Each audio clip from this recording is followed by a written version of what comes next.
Hello मेरे प्रिय साथियों, आप सब कैसे हैं? आशा करता हूँ जहाँ भी होंगे स्वस्थ और मस्त होंगे। मैं हूँ राजेंद्र और आपका अपना चैनल आरपीजीएस रिसर्च में स्वागत करता हूँ।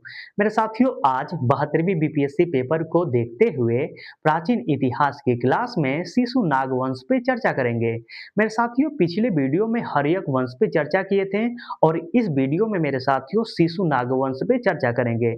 मेरे साथियों, शिशु नाग वंश का कार्यकाल 412 बीसी से लेकर 344 बीसी तक है। मेरे साथियों, शिशुनाग वंश की स्थापना शिशुनाग ने हर्यक वंश के अंतिम शासक नागदशक की हत्या करके मगध पर एक नया राजवंश शिशुनाग वंश की स्थापना करता है। मेरे साथियों, शिशुनाग का सबसे महत्वपूर्ण सफलता अवंती का विजय था। इसके अतिरिक्त मेरे साथियों, शिशुनाग ने पाटलिपुत्र के स्थान पर वैशाली को राजधानी बनाता है। तो आइए कुछ शिशुनाग से संबंधित जो भी महत्वपूर्ण फैक्ट थे एक एक करके लिख लेते हैं। तो लिखिएगा, पहला पॉइंट, शिशुनाग शिशुनाग वंश के संस्थापक शिशुनाग वंश के संस्थापक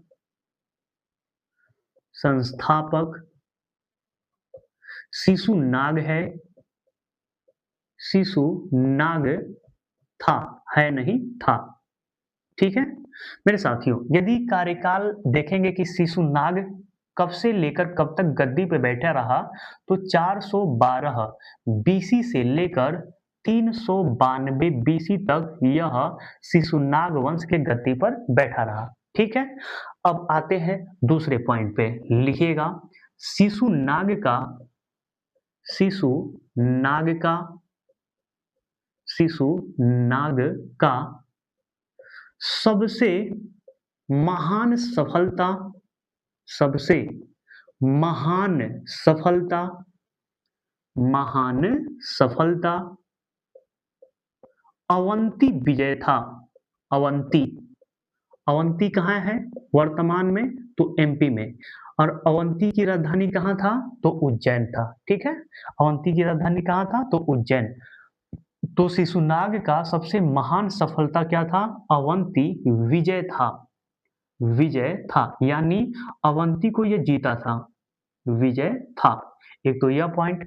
मेरे साथियों, शिशु जो नाग था, यह उदयन ने एक नगर की स्थापना किया था, पाटलिपुत्र, और पाटलिपुत्र को उदयन ने आपके हर्यक वंश की राजधानी बनाया था।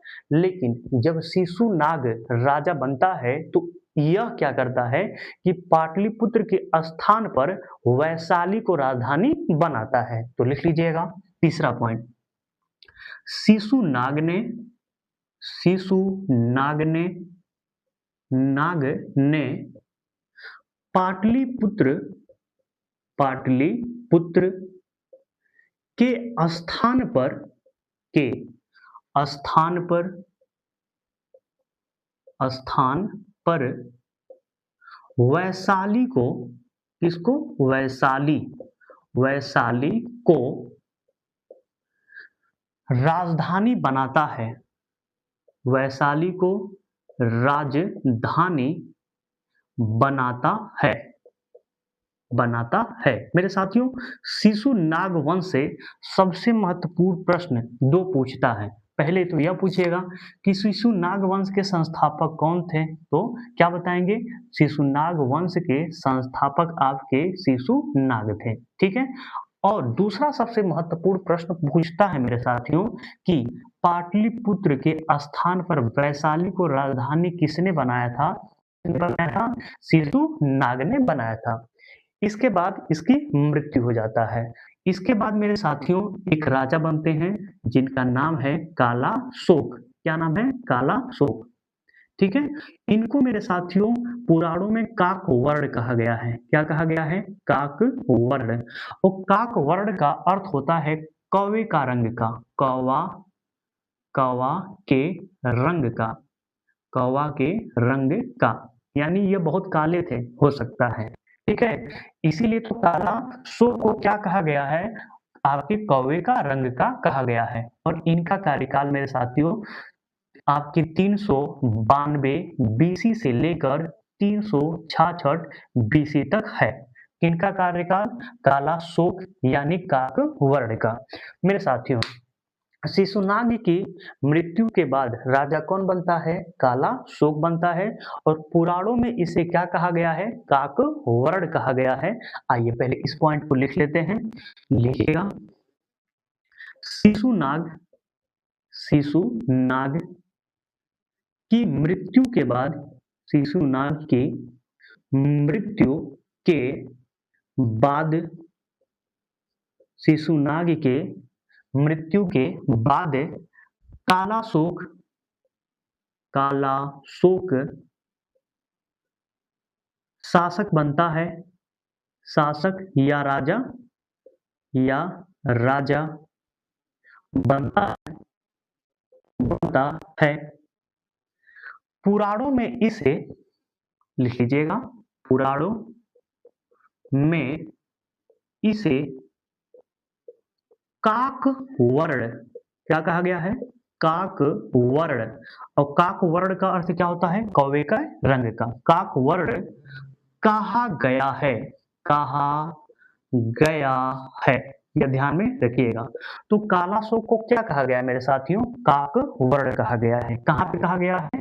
पुराणों में कहा गया है। मेरे साथियों जब काला शोक राजा बनता है तो इसने भी राजधानी परिवर्तन करता है। यह वैशाली से दोबारा पाटलिपुत्र को राजधानी बनाता है। और मेरे साथियों पाटलिपुत्र राजधानी कालाशोक जब बना देता है तो मगध का अंत तक पाटलिपुत्र ही राजधानी रह जाता है। अब दोबारा चेंज नहीं कोई करेगा राजा। ठीक है, तो ध्यान में रखिएगा। तो लिखिएगा काला शोक, काला शोक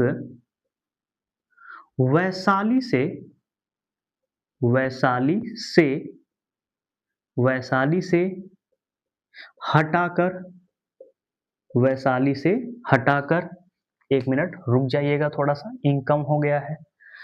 काला शोक वैशाली से हटाकर पाटलिपुत्र को, किसको? पाटलिपुत्र को पुनः राजधानी बनाता है, पुनः राजधानी बनाता है, बनाता है। पाटलिपुत्र लिख लीजिएगा, पाटलिपुत्र अंत तक राजधानी रहती है, अंत तक राजधानी रहती है, राजधानी रहती है, राजधानी रहती है। याद कर लीजिएगा, कई बार पूछा गया है कि काला शोक क्या करता है? वैशाली से हटाकर, वैशाली से हटाकर किसको राजधानी बनाता है? पाटलिपुत्र को। इसके बाद कोई भी राजा राजधानी से छेड़छाड़ नहीं करता है। कोई भी राजा आता है, जाता है, मर जाता है, तिरई हो जाता है, भोज भात करवा देता है, लेकिन राजधानी चेंज नहीं करता है। राजधानी अंत तक मगध का क्या रहता है? पाटलिपुत्र ही रहता है। ठीक है, ध्यान में रखिएगा। मेरे साथियों काला शोक के समय ही आपके वैशाली में, कहाँ पे? वैशाली में दूसरा बौद्ध संगीति का आयोजन किया गया। ठीक है, किसके समय में? काला शोक के समय में। और कब किया गया? 383 बीसी में। देखिए 392 बना तो यहाँ पे 383 तो कहीं आएगा ना, क्योंकि 392 383 तभी तो 382 के बाद 66 आएगा। तो इसी के समय में मेरे साथियों दूसरा बौद्ध संगीति आयोजन किया गया था। कई बार पूछा गया, 1000 बार पूछा गया, याद कर लीजिएगा। तीसरा पॉइंट बहुत खतरनाक है, यह वीवीआई कर लीजिएगा। ठीक है, लिखिएगा काला शोक के शासनकाल में, काला शोक के शासनकाल में, शासन काल में वैशाली में, वैशाली में दूसरा बौद्ध, दूसरा बौद्ध संगीति का आयोजन का आयोजन किया गया, आयोजन किया गया। और इसके जो अध्यक्ष थे वह कौन थे? सर्वकामी, ठीक है ना, या सबरकामी कहा जाता है। आगे जब हम बौद्ध धर्म पढ़ेंगे तो वहां पे एकदम विस्तृत ढंग से पढ़ेंगे, ठीक है। तो मेरे साथियों, काला शोक के समय एक और कौन सी घटना सबसे महत्वपूर्ण है? तो दूसरा बौद्ध संगीति इन्हीं के शासनकाल में हुआ था। और कहाँ हुआ था? तो आपके वैशाली में। और पहला कहाँ हुआ था? तो राजगृह में। और किसके शासनकाल में हुआ था? तो अजात शत्रु के शासनकाल में हुआ था। और दूसरा काला शोक के शासनकाल में हुआ था। मेरे साथियों, बाणभट्ट की एक पुस्तक है जिसका नाम है हर्षचरित्र। और हर्षचरित्र में बताया गया है कि काला शोक की हत्या महापद्म नंद ने किया था, ठीक है। तो आइए लिख लेते हैं चौथा पॉइंट, लिखिएगा। बाणभट्ट की पुस्तक, बाणभट्ट की पुस्तक, बाणभट्ट की पुस्तक हर्षचरित,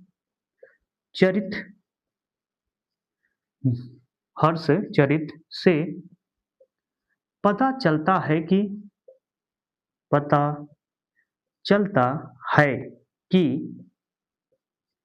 काला शोक की हत्या, काला शोक की हत्या, हत्या महापद्म नंद ने किया था। महापद्म नंद, और यही मेरे साथियों नंद वंश के संस्थापक भी हैं।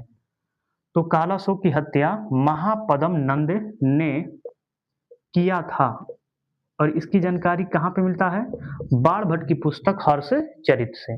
मेरे साथियों, बौद्ध धर्म के महाबोधि वंश से पता चलता है कि काला शोक जब मर जाता है, इनकी मृत्यु हो जाता है इस राजा का, तो इसके 10 पुत्र होते हैं। और 10 पुत्र 22 वर्षों तक शासन करते हैं। कितने वर्षों तक? 22 वर्षों तक शासन करते हैं। तो लिख लीजिएगा, बौद्ध धर्म के, बौद्ध धर्म के महाबोधि वंश से, महाबोधि वंश से पता चलता है कि, पता चलता है कि बौद्ध धर्म के महाबोधि वंश से पता चलता है कि काला शोक, काला शोक के बाद, काला शोक के बाद इसके 10 पुत्रों ने, कितने पुत्र? 10 पुत्रों ने 22 वर्षों तक, 22 वर्षों, 22 वर्षों तक शासन किया, शासन किया। तो इसके बारे में जानकारी कहाँ से प्राप्त होता है? इसके बारे में जानकारी मेरे साथियों महाबोधि वंश, किस वंश से? महाबोधि वंश, जो बौद्ध धर्म की क्या है? एक पुस्तक है, वहां से पता चलता है। और क्या पता चलता है? पता चलता है कि 10 पुत्रों ने काला शोक की मृत्यु के बाद 22 वर्षों तक शासन किया।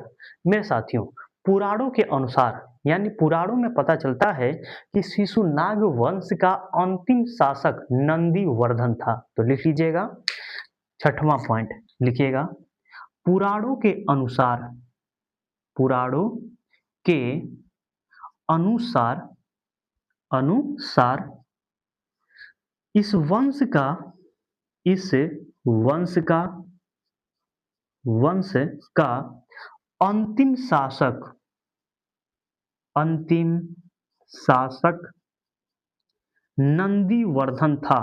कौन था? नंदीवर्धन था, नंदीवर्धन था।